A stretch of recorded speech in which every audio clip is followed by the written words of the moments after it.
কুমিল্লার ধর্মপুর রেলগেট এলাকায় চেকপোস্ট বসিয়ে আসামি ধরার অভিযানকালে পুলিশের উপর হামলার ঘটনা ঘটেছে। এই ঘটনায় পুলিশের ৩ সদস্য আহত হয়েছেন। এ সময় পুলিশের হাতে কামড় দিয়ে পরোয়ানাভুক্ত এক আসামি পালিয়ে গেছে বলেও জানা গেছে।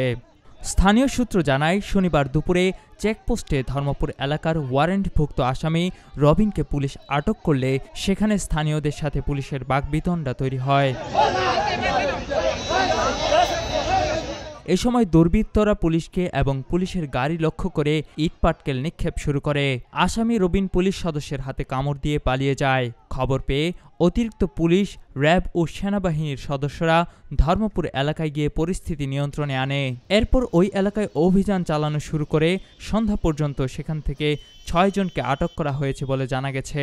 পুলিশ বলছে, হাত কামড় দিয়ে পালিয়ে যাওয়া রবিন পুলিশের ওয়ারেন্টভুক্ত আসামি। ইটপাটকেল নিক্ষেপের কারণে পুলিশের একটি গাড়ির ক্ষতি হয়েছে। এছাড়া আরও ৩ জন পুলিশ সদস্য আহত হয়েছে বলে জানা গেছে। ঘটনার সত্যতা নিশ্চিত করে কুমিল্লার অতিরিক্ত পুলিশ সুপার সাইফুল মালিক জানান, শনিবার দুপুরে ধর্মপুর এলাকায় আসামি রবিনকে পুলিশের সদস্যরা চেকপোস্টে তল্লাশি চালানোর সময় একটি ছুরি পায়।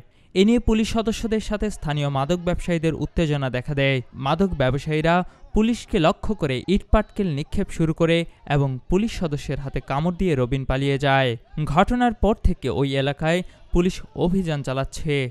সন্ধ্যা পর্যন্ত ৬ জনকে আটক করা হয়েছে। কুমিল্লার কাগজ, নিউজ ডেস্ক।